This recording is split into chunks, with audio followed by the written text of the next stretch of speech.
भारत के खिलाफ आपने कितनी सेंचुरी बनाई है?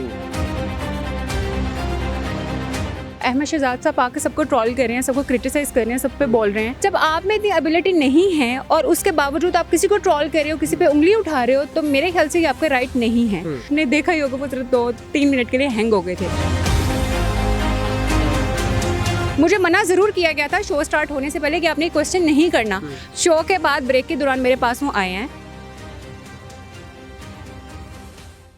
अस्सलाम वालेकुम, डबल AM न्यूज़ हब के साथ मैं हूँ रेहान हैदर। इस वक्त मेरे साथ एक ऐसी लड़की मौजूद है जो कि इस वक्त सोशल मीडिया सेंसेशन है। हारना मना है प्रोग्राम ताबिश हाशमी का, जिसमें अहमद शहजाद साहब बैठते हैं और बेबहा तनकीद की जद में लाते हैं रिजवान और बाबर को। ये उस शो का हिस्सा बनी और अहमद शहजाद से इन्होंने एक ऐसा सवाल किया कि जिस सवाल को सुनने के बाद अगले दिन अहमद शहजाद साहब जो थे वो उस शो का हिस्सा नहीं थे, अगले दिन वो उस शो में नहीं आए। इन्हीं से जानते हैं कि क्रिकेट जो है वो लड़के देखते हैं लेकिन लड़कियां कब से सवालात करने लगी। अस्सलाम वालेकुम। वालेकुम। क्या नाम है मिस आपका? जवेरिया। बताइएगा कि उस दिन वो सवाल किया आपने, ये कोई ज़ाती गरज ज़ाती रंजिश निकाली आपने या आप बाबर आर्मी में से हैं? अच्छा, टू बी वेरी ऑनेस्ट मैं बहुत आप ये समझे न्यूट्रल चलती हूँ।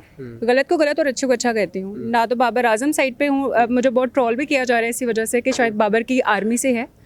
मैंने पहले भी कहा था कि मुझे क्रिकेट का इतना खास एक आइडिया नहीं है, लेकिन हाँ कुछ क्वेश्चंस है जो कि मैं जानती हूँ। ऑब्वियसली ये तो हर कोई जानता है ना कि अहमद शहजाद साहब आके सबको ट्रोल कर रहे हैं, सबको क्रिटिसाइज कर रहे हैं, सब पे बोल रहे हैं कि ऐसे नहीं तो ऐसे होना चाहिए था, ऐसे नहीं तो ऐसे होना चाहिए था। अब मैं किसी को अगर मना करती हूँ या बोलती हूँ तो ऑब्वियसली मेरे में उतने गेट्स होने चाहिए जिसकी एबिलिटी पे मैं बोल रही हूँ किसी को। जब आप में इतनी एबिलिटी नहीं है और उसके बावजूद आप किसी को ट्रोल कर रहे हो, किसी पे उंगली उठा रहे हो, तो मेरे ख्याल से ये आपका राइट नहीं है। अब जिस तरह से वो मैंने उनसे जब क्वेश्चन किया कि भाई ICC के टूर्नामेंट्स आपने 5 खेले, आपने भारत के खिलाफ कितनी सेंचुरी बनाई है और आपने देखा ही होगा वो सिर्फ 2-3 मिनट के लिए हैंग हो गए थे। अच्छा, यहाँ ताबिश ने भी कहा कि जी भाई बताइए। हाँ, मुझे पहली बात तो ये स्क्रिप्टेड तो बिल्कुल नहीं था। लोगों ने कहा कि स्क्रिप्टेड है शायद। मुझे मना ज़रूर किया गया था शो स्टार्ट होने से पहले कि आपने क्वेश्चन नहीं करना। चूंकि लाइव था तो मैंने लाइव क्वेश्चन कर दिया, बिल्कुल एकदम रैंडम था और उनके जहन में भी नहीं था कि इस तरह के अब्रप्टली उन्होंने भी आगे से देखा और कहा कि ये क्या हो गया, ये क्या हो गया। हालातों वाक़यात एकदम बदल गए हैं। बट आपने देखा होगा जो उनकी तरफ से जवाब आया था वो वैसे हम लोग को सेटिस्फाई नहीं कर सका, वो वैसे हमें सेटिस्फाई नहीं कर सका। वो शायद सोच भी नहीं सकते थे कि इस तरह के सवाल हो सकता है। शो के बाद ब्रेक के दौरान मेरे पास वो आए हैं। क्रिकेट देखती हैं आप? क्रिकेट मैं इतना नहीं देखती, मैं देखती हूँ मुझे इतना पता जीत गए हार गए। अच्छा, शो के बाद आपके पास अहमद शहजाद आए, फिर कहते हैं कि भाई बताएं अब और कोई क्वेश्चन आपने करना है तो बताएं, फिर मैं इधर ही खड़ा हूँ। अच्छा, स्पेशली आ गए? हाँ, फिर आ गए थे ना, फिर तो आना बनता था उनका। जब इस तरह का खतरनाक किस्म का क्वेश्चन, मुझे भी नहीं पता था, मैंने तो मासूमाना क्वेश्चन किया था, मुझे क्या पता था। ऐसा लगता नहीं है कि आपने मासूमाना सवाल किया होगा। भाई मुझे क्या पता था कि सब आवाम के दिल का ये क्वेश्चन चल रहा था, मैंने तो कर दिया। खैर, मैंने उन्हें कहा कि भाई मैं ऐसे कोई भी जो भी मेरे जहन में या मेरे दिल में जो क्वेश्चन चल रहा था वो मैंने आपसे पूछ लिया और आपका राइट था हमें देना जवाब।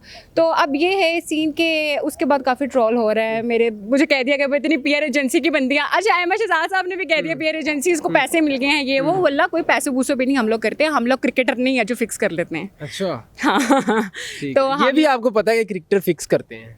क्रिकेटर फिक्स करते हैं भाई, इतना देखिए ये तो नॉलेज है ना सबको। बहुत से हम लोग बच्चे भी थे छोटे तो पता चलता था कि हमारी टीम बिक गई है, फलानी टीम बिक गई है, मैच फिक्स हो गए। तो इतना तो मैं बिल्कुल कहती हूँ कि मुझे बिल्कुल नहीं है नॉलेज, तो वो तो बिल्कुल बड़े सियानी बच्चा थी आप, आपको फिक्स का भी पता था। मैं जब बच्चा था मैं सिर्फ मिट्टी खाता था। मट्टी तो सारे खाते हैं। अच्छा, आप भी खाती थी? मैं भी खाती थी। इसलिए पुख्ता सवाल करती हूँ। डन हो गया। तो अब अहमद शहजाद को क्या मैसेज देना चाहेंगी? अहमद शहजाद साहब को मैं ये कहूँगी भाई बी पॉजिटिव, और अगर कोई इस तरह ख़वातीन में से कोई खातून आके क्वेश्चन कर लेती तो प्लीज़ उसको दिल पे मत लें, क्योंकि उसके बाद मैंने आपको देखा था कि आप पूरे शो में आपके फेस पे वो स्माइल नहीं थी। और टू बी वेरी ऑनेस्ट मेरा कोई वो नहीं था कि मैं आपको नीचा दिखाऊँ या इस तरह करूँ, बिल्कुल ऐसा कुछ नहीं था। एक क्वेश्चन, आप हमारे कौमी हीरो हैं। बिल्कुल हीरो हैं, ठीक है, हमारी क्रिकेट का पार्ट अब रह चुके हैं। बाबर आजम की अम्मी आजकल जो है ना वो रिश्ता ढूंढ रही हैं, तो कहीं नजर आप पे पड़ गई तो देखो मैं बड़ी दूर हाँ। हम इन मामलात में बहुत दूर हैं। हम इन मामलात में बहुत दूर हैं। ठीक है। नहीं, वैसे वो पिछले दिनों पता चला था कि वो रिश्ता ढूंढ रही हैं। अच्छी बात है, अल्लाह ताला उनको उनकी जैसी बीवी दे। आमीन सुमा आमीन। उनके जैसी मतलब बहुत खूबसूरत? हाँ, वो जितने खूबसूरत है तो उनको खूबसूरत लड़की ही। तो आप खूबसूरत नहीं है? नहीं, मैं खूबसूरत हूँ, ऐसी बात नहीं है, लेकिन शायद उनके म्यार की नहीं हूँ। जी नाज़रीन, आपने तमाम गुफ्तगू जानी, ये वायरल है और आप इनके बारे में क्या राय रखते हैं कमेंट सेक्शन में ज़रूर बताइए। हमें दीजिएगा इजाज़त। अल्लाह हाफ़िज़।